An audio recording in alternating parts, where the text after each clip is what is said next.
भान्जी यस्तो देख्नु भएको थियो तपाईँले? थिएन। देख्नु भएको थिएन? के होला जस्तो लाग्छ यो? रेडियो। रेडियो मात्रै होला? हजुर। त्यसमा म्युजिक पनि बज्छ, रेडियो पनि बज्थ्यो होइन? त्यो चाहिँ हाम्रो पालाको यो बजाउने चिज हो। यो बोक्ने अनि त्यसपछि यहाँ बेट्टी लाउने अनि बेट्टी लाएर अनि ट्याक्क बजाउने अनि यो भित्र यसरी यो भित्र चक्का छ अनि यसरी ट्याक्क हाने पछाडि घन घन घन म्युजिक बज्थ्यो अनि नाच्ने हो होइन? ठुलो ठुलो चाहिँ पिकनिक जाँदाखेरि त्यहाँबाट बजाएर अनि यहाँबाट साउन्ड जोड्ने हो होइन? अनि ठुलो साउन्ड बक्स भन्ने हुन्थ्यो त्यहाँ जोडेपछि साउन्ड बक्स भनेको चाहिँ त्यो ठुलो अहिले बजाउँछ नि उफर जस्तो बजाउँछ नि होइन? हो त्यस्तै अर्को हुन्थ्यो नि त्यहाँ जोडेर ट्याक्क अनि ठुलो बजाउने होइन? अनि यो भित्र यस्तो चिज छ हेर्नु, यस्तो चिज छ, देख्नु भएको थियो यस्तो? के होला जस्तो लाग्छ त यो? यो चक्का।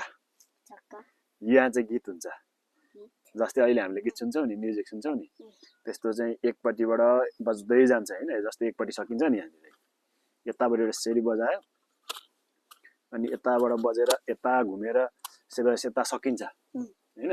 यता घुम्दै घुम्दै सकिन्छ अनि त्यसो यसमा 5-6 वटा गीत हुन्छ बोलाउनु अनि फेरि सकिएपछि फेरि उल्टाउने अनि फेरि यता फर्काउने यसो गर्ने अनि फेरि अर्को खालको गीत आउँछ। अनि यहाँ चाहिँ सीमित हुन्छ नि, यस्तो चक्का किन्ने अनि चक्का किनेर बजाउने होइन? यस्तो किनेर अनि बजाउने। अहिले चाहिँ मेमोरी हुन्छ, मोबाइल हुन्छ बजाउने, हामी युट्युबबाट डाउनलोड गर्छौँ गर्दैन? त्यतिखेर थिएन। अनि यसरी बजाउने अनि यहाँनिर एफएम चाहिँ होइन? यहाँ रेडियो नेपाल बज्छ अनि यसलाई सानो ठुलो बजाउने यस्तो भोल्युम छ, यस्तो चिज छ। यो भनेको चाहिँ एफएम। अहिले पनि रेडियोमा मोबाइलमा हुन्छ त त्यस्तो हेर्दा। यो कस्तो लाग्यो हजुरलाई? राम्रो लाग्यो लागेन?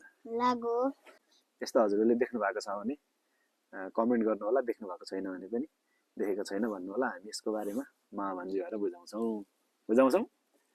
आवाज बुझियो? त्यसको बारेमा थाहा पाइयो? ल लिनुहोस्।